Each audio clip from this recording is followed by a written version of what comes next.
Tadi tuh.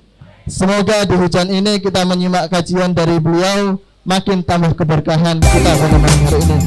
Kepada Ustaz Marzuki Imran, kami persilahkan. Bismillahirrahmanirrahim. Assalamualaikum warahmatullahi wabarakatuh. Alhamdulillahirrahmanirrahim. Assalatu wassalamu ala asrafil anbiya wal mursalin sayyidina Muhammad wa ala alihi wa sahbihi wasallam ajma'in. A'udzubillahi minasyaitonir rajim. Bismillahirrahmanirrahim. Raditu billahi rabban bil islami dina wa bi Muhammadin nabiyyan wa rasula. Rabbi zidni ilma warzuqni fahma. Rabbi israh li sadri wa yassir li amri wahlul 'uqdatam min lisani yafqahu qawli bi rahmatika ya arhamar rahimin. Amin ya rabbal alamin. Alhamdulillahirabbil alamin. Allah yang memberikan kesehatan pada diri kita, Allah yang menggenggam seluruh jiwa raga kita, Allah yang membolak-balikkan hati kita, Allah juga pula lah yang menghadirkan hujan saat ini, yang bisa jadi hujan yang datang saat ini pas kita ngaji seperti ini. Semoga menjadi ciri keberkahan ngaji kita kali ini. Dan salah satu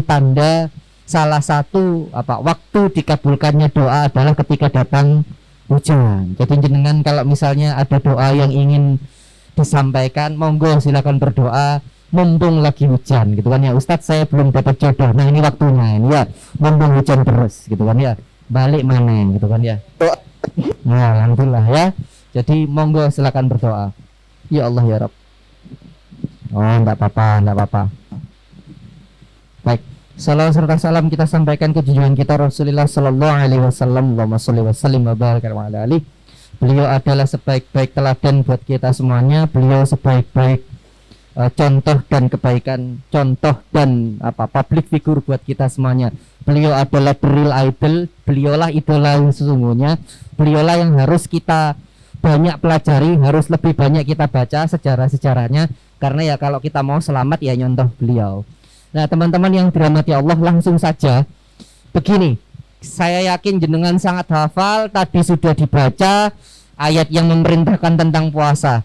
Ya ayyuhalladzina amanu kutiba alaikumusiyam kama kutiba alal ladzina min qablikum la'allakum tattaqun. Saya cuma ingin menyampaikan beberapa hal saja. Begini. Kalau dalam bahasa Indonesia dulu ya, ada yang namanya subjek, predikat, objek. Sampai di sini paham nggih? Semuanya pernah belajar bahasa Indonesia ya. Oke. Ada bahasa Indonesia itu subjek, predikat, objek. Dalam bahasa Inggris juga begitu ya. Contoh begini, Imron menulis buku, bahasa Indonesia subjek, predikat, objek gitu kan ya. Dalam bahasa Inggris Imron nulis buku, Imron writing a book gitu ya.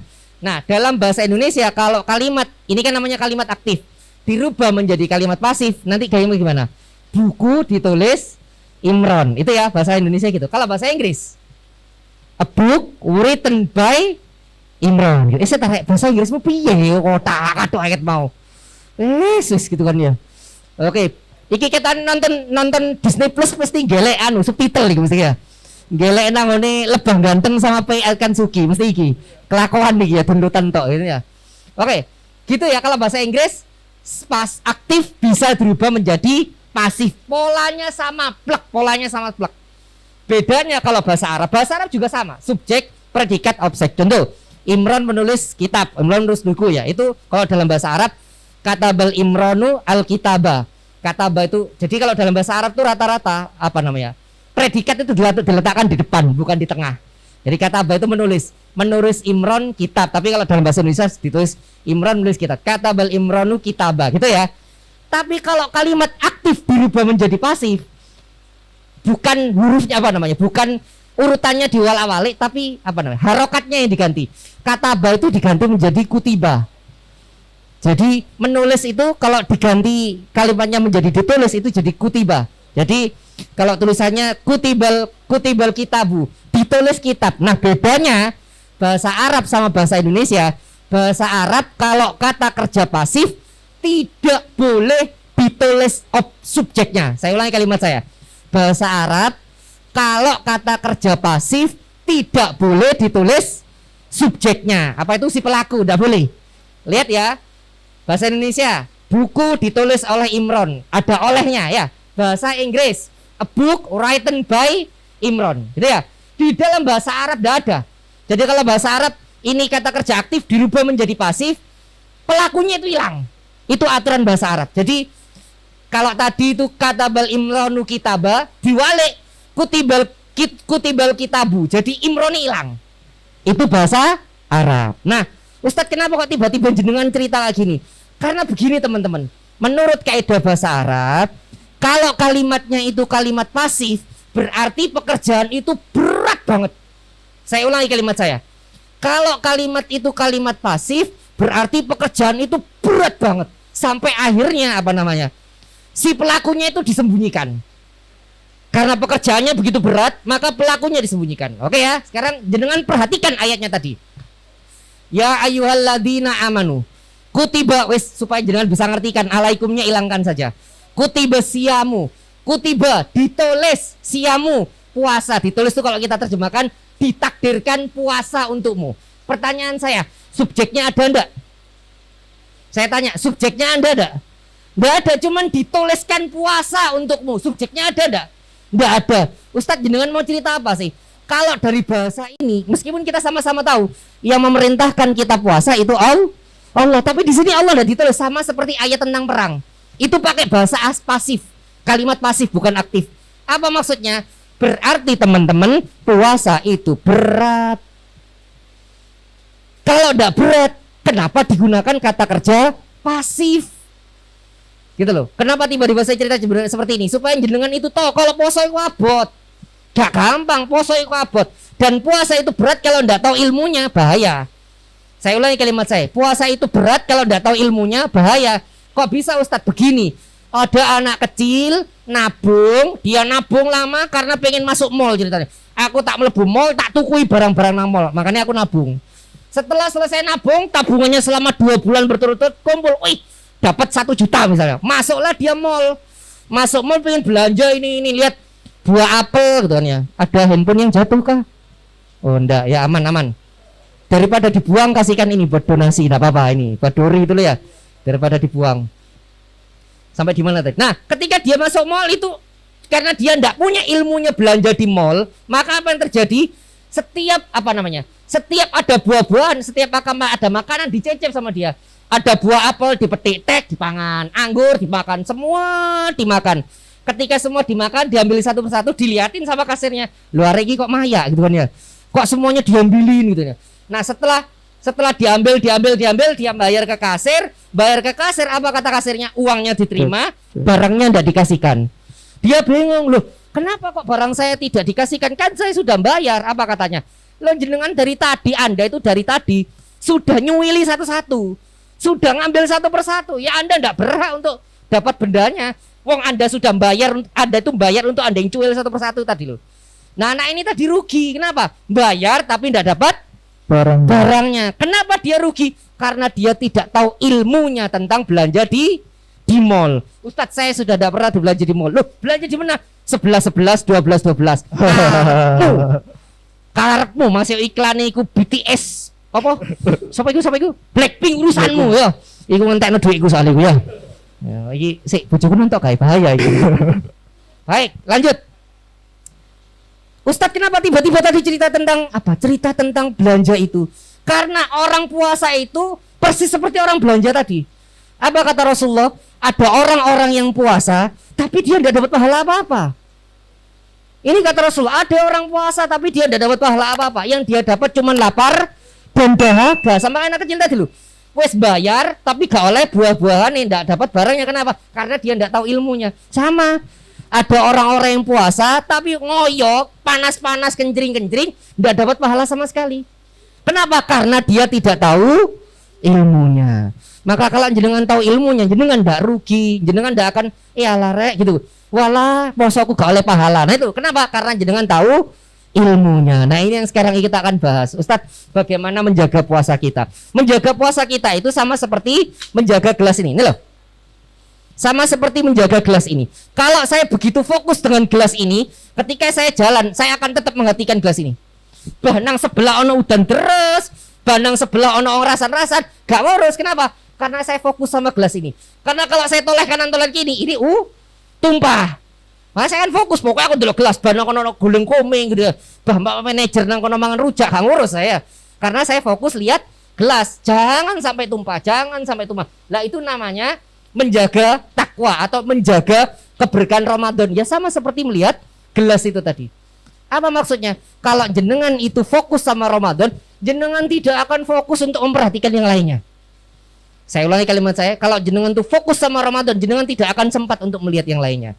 Nah, sekarang kita akan mulai pelajari. Ustadz, apa yang harus kita lakukan Ustadz supaya Ramadan ini kita jaga seperti contohnya kita jaga gelas kita tadi supaya tidak tumpah. Supaya anggap saja kalau isi air dalam gelas ini adalah pahala, jangan sampai pahala ini kuntek muncrat nang dindi, netes nang dindi gara-gara toleh kanan toleh kiri, gara-gara tidak fokus sama Ramadan. Nah, kita akan mempelajari. Jadi sebenarnya ada 7 tanda, ada 7 ciri orang kehilangan berkahnya Ramadan. Tapi karena kayaknya tidak nutut gitu kan ya, itu kok biar setengah siji gitu kan ya, mending 3 saja gitu kan ya, 3 saja.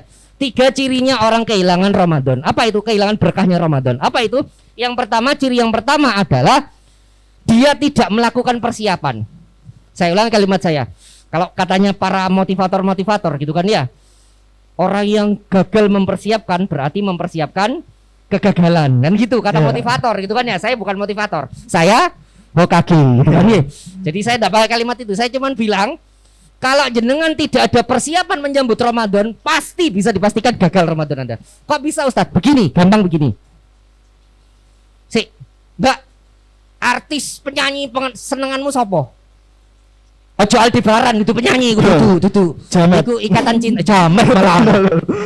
Ikatan cinta lah. Apa artis favoritmu apa penyanyi sopo? Aldi Taher. Oh. Itu rekam jejak posting. Itu rekam jejak astagfirullah. Tapi bener bagus loh itu bacaan abang saya niatnya untuk menyebarkan bacaan bagus niatnya bagus. Oke, gini ya. Anggap saja Afgan. Pertanyaan saya begini. Kalau Afgan mau datang konser, pertanyaan saya cuma satu. Anda datang duluan atau Afgannya yang datang duluan? Ayo saya tanya, kalau Anda menonton Afgan, itu Andanya yang datang duluan atau Afgannya yang datang duluan? Ayo, mana yang datang duluan? Anda, kita kan yang datang duluan kan? Tidak mungkin Afgan datang duluan. Kok niku sopo kok teko Kerry? Gayamu teko Kerry, endi bintang utama datangnya terakhir. Yang namanya bintang utama kata kok Kerry jeng gitu dia. Lah Afgan konser sama teko jeng gitu kan ya. Jadi sopo kon gitu kan ya. Oke? Ustadz apa maksudnya? Karena Afgan begitu istimewa. Batman yang melu tadi. Insyaallah. Batman dulu pengajian ini Batman syariah ya. Karena Afgan begitu istimewa, makanya Afgan ini sebelum datang itu dipersiapkan dulu. Yang nyambut itu harus ada dulu.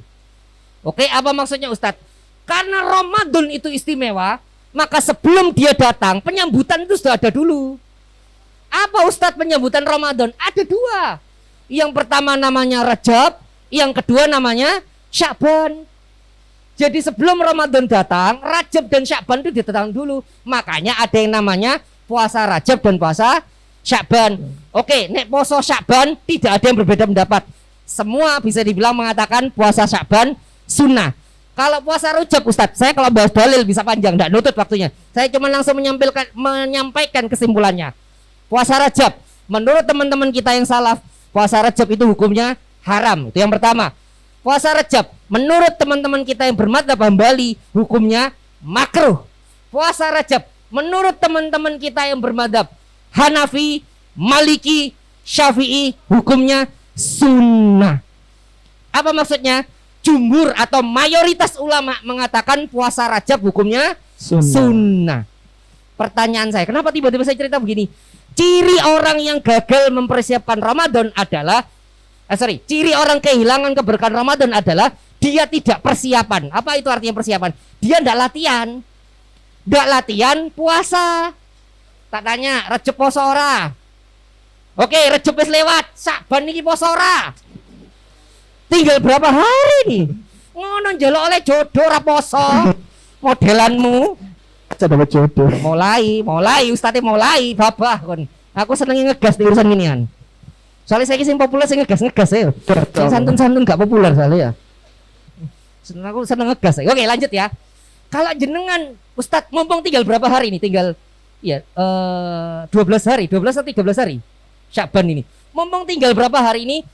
Coba bukan coba, lakukan puasa Sya'ban. Ustadz dalilnya banyak Rasulullah. Jadi gini, kalau jenengan pengen tahu Ustadz emang Rajab dan Sya'ban ini disunahkan berpuasa, begini, ada hadis yang namanya Asyurul Hurum. Asyurul Hurum itu bulan-bulan diharamkan untuk berperang. Saya ulangi, Asyurul Hurum itu bulan-bulan diharamkan untuk berperang. Ini hadisnya sahih. Para ulama tidak ada beda pendapat ini sahih. Asyurul Hurum itu Dzulqa'dah, Dzulhijjah, Rajab, Muharram. Nah, Asyurul Hurum ini sunnahnya puasa sunnah. Ya, jadi Rajab itu masuk Asyurul Hurum, jenengan boleh puasa. Memang dalil yang lain itu doif. 90% dalil yang lain tentang Rajab itu doif. Tapi ada yang saya hafal, ada 2 hadis sahih tentang puasa Rajab dan itu boleh dipakai. Oke, jadi puasa Rajab jenengan bisa puasa sunnah. Puasa Sya'ban ini juga hadisnya lebih sahih, istilahnya sahih lagi. Apa itu? Rasulullah itu berpuasa puasa Sya'ban hampir 1 bulan karena persiapan mau Ramadan. Jadi Ustadz apa cirinya kita itu Ramadannya gagal? Yo gak persiapan, gak latihan poso. Maka mumpung ini belum masuk puasa, dan latihan poso supaya jenengan tidak kaget. Permisi, apalagi modelnya kayak saya yang bukan one pack ini, bukan gitu kan ya, bukan six pack, 6 month gitu kan ya. Ini 6 month bukan 6 pack. Gak tahu poso kaget peteng nih. Jenengan gak tahu puasa, tidak pernah Senin Kemis, tiba-tiba Ramadan kaget jenengan. Makanya Masya Allah ya, luar biasa, ibadah kita luar biasa. Saking hebatnya Ramadan itu sampai diapit oleh 2 bulan istimewa. Sebelum Ramadan ada Rajab dan Sya'ban, setelah Ramadan ada Syawal. Sebelum Ramadan disunahkan puasa, setelah Ramadan disunahkan puasa. Supaya weteng jenengan tidak kaget. Saya tidak ngomong dalilnya, saya ngomong logika sederhananya saja. Jenengan sebelum olahraga ada pemanasan, setelah olahraga ada pendinginan. Ya sama puasa juga kayak gitu. Loh apa kira jenengan Tuhan kita Allah itu tidak mendesain sebegitu sempurnanya. Posomu itu sampai direncanakan segitu detailnya supaya apa? Wetengmu gak kaget. Nggak percaya lagi kalau Allah mendesain kita begitu luar biasa. Cekin jenengan nanti googling ya. Perut Anda itu terbuat dari material yang modelnya seperti karet. Maksudnya apa Ustadz? Semakin diisi semakin melar. Perut jenengan tuh semakin diisi semakin melar. Untung perut jenengan itu terbuat dari yang modelnya kayak karet. Coba kalau perutnya jenengan terbuat dari tulang, diisi terus protol wetengmu. Kenapa kok dibuat dari sesuatu yang seperti karet? Karena Allah itu tahu menungso iku seneng mangan. Aku aja ngomong seneng batuk gak enak ya. Oke ya, nah sama dalam hal ini puasa pun Allah tuh desain supaya jenengan tidak kaget petungnya. Apa itu? Sebelum puasa ada latihan puasa namanya Rajab dan Sya'ban. Setelah puasa, setelah Ramadan ada puasa sunnah namanya puasa Syawal. Jadi sekali lagi, Ustadz gimana caranya supaya kita itu tidak kehilangan keberkahan Ramadan? Mulai sekarang latihan. Latihan untuk mempersiapkan Ramadan. Apa itu? 1, latihan puasa. 2, ayo mulai latihan baca Quran. Ustadz saya tidak bisa one day one juz. Oke, one day one halaman, wis cukup. Pokoknya sekarang mumpung guru Ramadan wis latihan. Ya aku tak mau coba halaman rek. Supaya kalau Ramadan tidak kaget. Supaya Ramadan jenengan tuh tidak kagok. Liane mau Quran, waduh. Aku ya mau Ustadz mau apa? Akun gibah. Lalu masalah ya. Liane mau Quran jenengan mau akun gibah. Ini hati-hati nih teman-teman. Ini penghabis waktu kita ini nanti. Saya sedang memperingatkan diri saya ya. Ini kalau jenengan buka Netflix, ya nonton The Penthouse Season 2. Wah luar biasa itu kayaknya. Si drakor Dajjal ya ditonton ya. Ya, Ustadz tidak boleh nonton drakor, boleh. Tapi jangan sampai pas Ramadan ini jangan kehabisan waktu gara-gara nonton drakor. Untuk sementara Ramadan libur dulu drakornya diempet. Poso nonton drakor, poso TikTokan. Nah, ratata wes opo iku ya. Ustadz ro gitu ini jenengan bahas TikTok ro. Saya enggak TikToker ya. Jadi begitu. Jadi persiapan, ya baca Al-Qur'annya dipersiapkan, bangun setengah 3 untuk sahur persiapan. Persiapan untuk tidak berbuat dosa ya itu loh, apa namanya?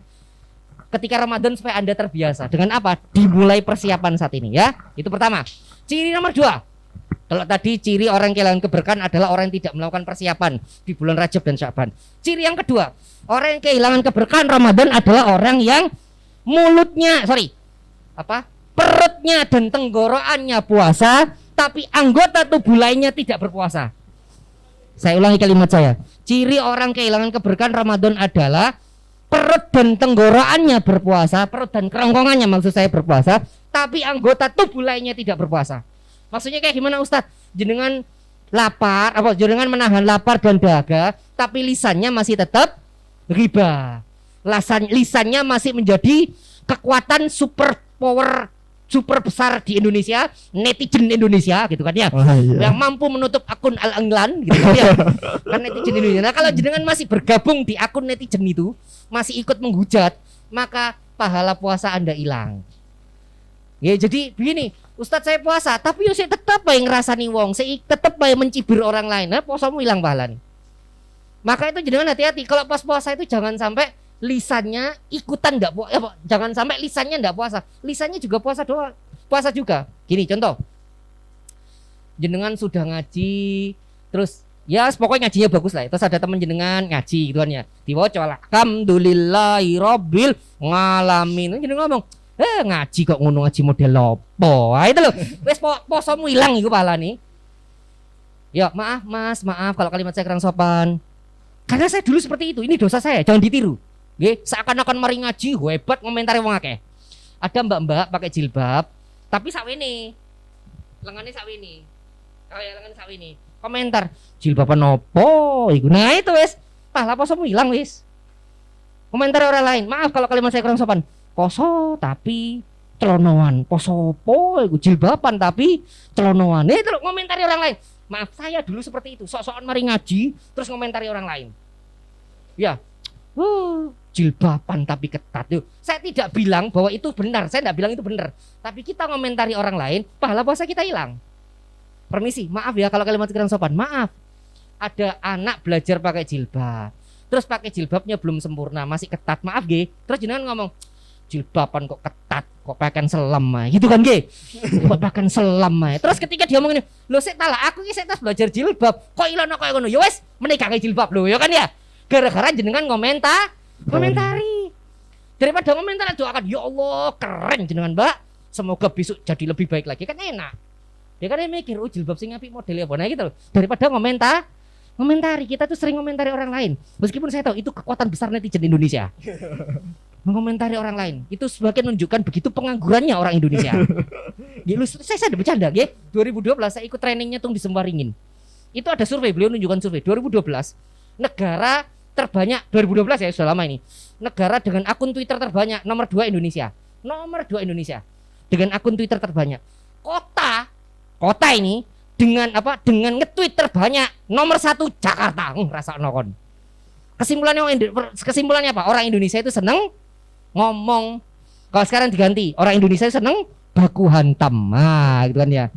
Mana akun IG-nya kami ingin silaturahim kan ngono kan ya. Orang Indonesia itu ngono saiki. Ya kenapa itu tadi? Sekali lagi ya teman-teman.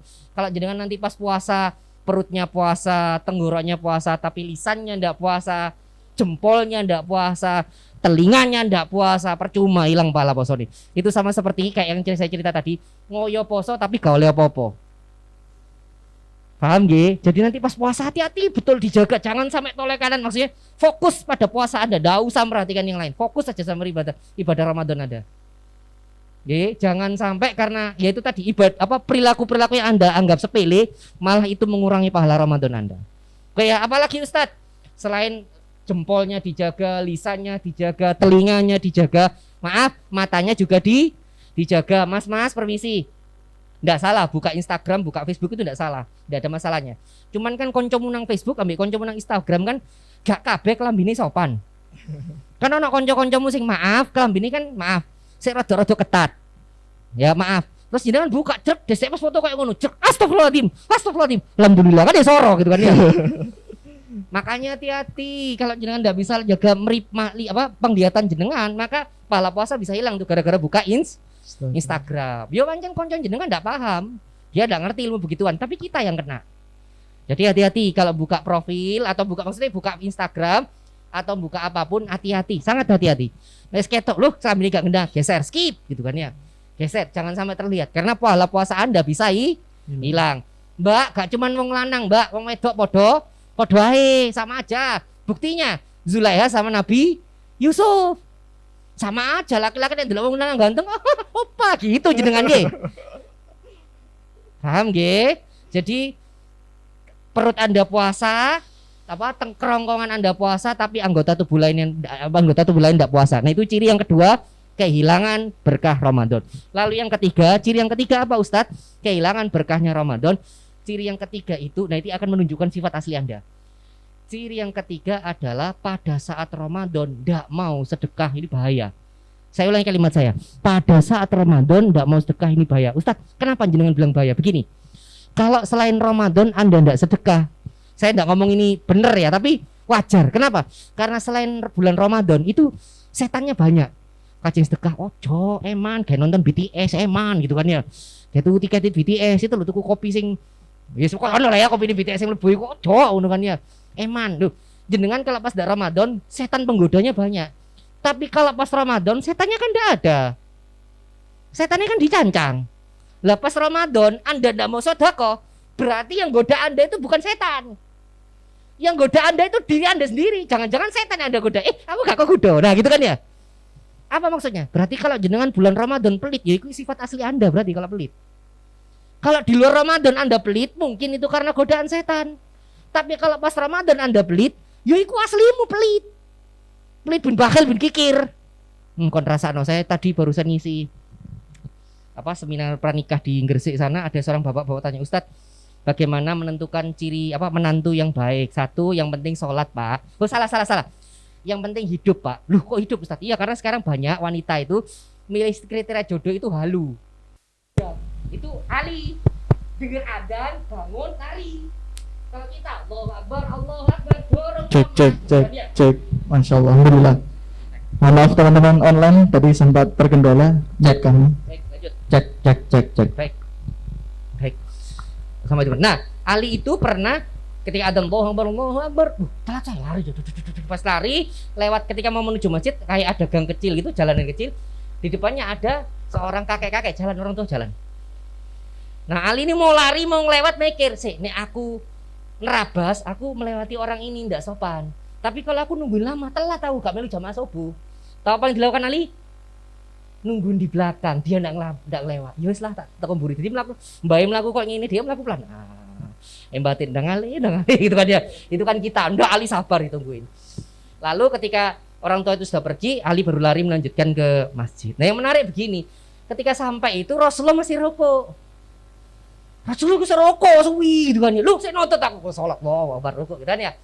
Selesai sahabat tanya, ya Rasul, rokoknya kok lama dah kayak biasanya lama. Kata Rasulullah, tadi pas saya rokok mau berdiri, malaikat Jibril datang, gegerku dicekeli ya malaikat Jibril. Wahai Muhammad, wahai Nabiullah, jangan berdiri dulu. Kenapa? Ada Ali di belakang. Dia lagi menghormati orang tua yang sedang berjalan, entah nono gitu. Jadi malaikat Jibril tuh ngomong sama Rasulullah, entah nono gitu kan. Terus para sahabat, keren ya, berarti menghormati orang tua itu pahalanya sampai sekedar kemuliaan seperti itu. Apa kata Rasulullah? Itu mah biasa. Kata malaikat Jibril turun tangan kayak gini itu mah biasa. Ada yang lebih luar biasa. Kenapa? Ketika Ali tadi terlambat nungguin orang tua tadi jalan, Allah itu mengutus malaikat Israfil. Malaikat Israfil disuruh Allah megangin matahari, ojo muter dhisik, ente nono. Ali durung teko. Apa maksudnya? Menghormati orang tua itu pahalanya besar. Nggih, paham nggih? Nah, kenapa saya cerita seperti ini? Itu tadi ngeceknya. Siapa? Calon mantu. Calon mantu. Kok tiba-tiba calon mantu? Nah, ini yang ketiga. Saya langsung ngomong, Ustadz, apa ciri yang ketiga calon mantu? Pak, nek calon mantu nih sampean pelit bin bakhil bin dekil gitu kan ya. Wis pokoknya il gitu kan ya. Ojo dilanjutno. Masih gak soge, Pak. Pokoknya begini, nek soge pelit ojo dilanjutno. Masih gak soge tapi tahu loman ya, teman-teman ya. Loman itu loyal ya, pokoknya dia suka ngasih gitu kan ya. Lanjutkan, Mbak. Lu kenapa, Ustadz? Kalau dia sama orang aja loyal, apalagi sama istrinya sendiri. Jadi itu standar minimal. 1, sholat. Nomor 2 apa tadi? Akhlaknya baik terhadap anak kecil dan orang tua. Nomor 3, dermawan. Nah, balik lagi. Ciri orang yang kehilangan keberkahan Ramadan adalah itu tadi, pas saat Ramadan tidak mau sedekah. Kalau dia tidak mau sedekah di luar Ramadan, wajar akeh setan sing gudo. Tapi kalau dia sedekah, tidak mau sedekah di saat bulan Ramadan, maka itu sifat aslinya. Kenapa? Karena tidak ada setan yang menggoda. Nggih, paham nggih? Maka jenengan mulai sekarang latihan, mumpung gurung Ramadan, latihan sedekah, dori. Nah, itu tadi saya tidak tahu apa pokoknya dori. Nggih, latihan sedekah sekecil apapun. Saya tadi ngomong di di sana wis. Dulu ketika saya menikah sama istri saya, ngomong sama istri saya, Anda Mbak yang kamu ya biasa lah suami istri makanya yang ya kau saya iri biasa itu Belum, ya. belum. Kau saya iri biasa saya yang dingin kan ya. Tidak dodolan nang bis ya. Saya bilang, serius, saya bukan sok mesra. Saya sama istri saya sampai sekarang kalau manggil yang gitu. Nah, saya bilang, yo ndak perlu yo bu gitu kan ya. Ya ndak juga gitu kan ya. Cak ya, yang enggak begitu juga ya. Saya ngerti drakor mesti ero iki yo bu ya cak ya gitu. Nah, saya ngomong sama istri saya, yang kamu boleh bawa ATM saya. Oh, takut opo iku Ustaz yo bu cak ya. Cak ya itu panggilan sayang kalau belum menikah. Yo bu itu panggilan sayang kalau sudah menikah. Itu levelnya di atas opa, Mbak. Opa itu biasa, teman biasa yang lebih tua itu manggilnya opa gitu. Tapi kalau sudah ngomong Cagya itu sayangku gitu. Nek Yobo itu sudah suami istri. Itu levelnya sudah tinggi lagi gitu ya. Iki bahasan apa sih? Teman-teman nggak paham soalnya Ya, sering baik. lihat ikatan tali. Baik, lanjut ya. Jadi apa istilahnya? Sampai mana aku sampai lali mau? Sedekah harus. Sedekah. Nah, jadi teman-teman kalau pas Ramadan seperti ini maka pastikan teman-teman sudah mulai latihan Ramadan. Saya ngomong sama istri saya, kamu boleh bawa pin ATM saya, plus pin-pinnya tak istri saya tahu pin ATM saya.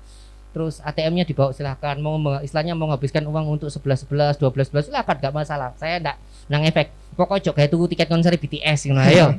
Minta duit. Terus saya bilang, cuman saya satu yang minta apa? Jangan melarang saya kalau mau sedekah. Berapapun nilainya. Saya mau sedekah 10 juta kayak jangan dilarang. Saya sudah ngomong itu supaya istri saya tahu cara belajar. Jadi saya mempelajari istri saya untuk belajar sedekah dan alhamdulillah tidak protes sampai sekarang, malah istri saya yang mulai ngerti tentang sedekah. Ya sedekah ya, enggak perlu saya ngomong, "Ayo duit itu tahun lagi sedekah." Karena sudah ngerti manfaatnya. Nggih. Maka sekarang teman-teman saya ingatkan lagi ada 3 hal, minimal 3 hal ini jangan lakukan. 1, ini 3 hal yang ciri orang kehilangan Ramadan. 1, dia tidak melakukan persiapan untuk Ramadan. Maka mulai sekarang lakukan persiapan. Nomor 2, ciri orang kehilangan keberkahan Ramadan apa itu? Ketika puasa Ramadan perutnya berpuasa, kerongkongannya berpuasa tapi anggota tubuh lainnya tidak berpuasa. Maka teman-teman sebelum Ramadan latihan untuk mempuasakan seluruh anggota tubuh yang lain. Oke? Lalu yang ketiga, apa ciri orang kehilangan keberkahan Ramadan? Yaitu ketika Ramadan dia tidak bersedekah. Baik, monggo silakan kalau mau ada tanya jawab. Silakan yang mau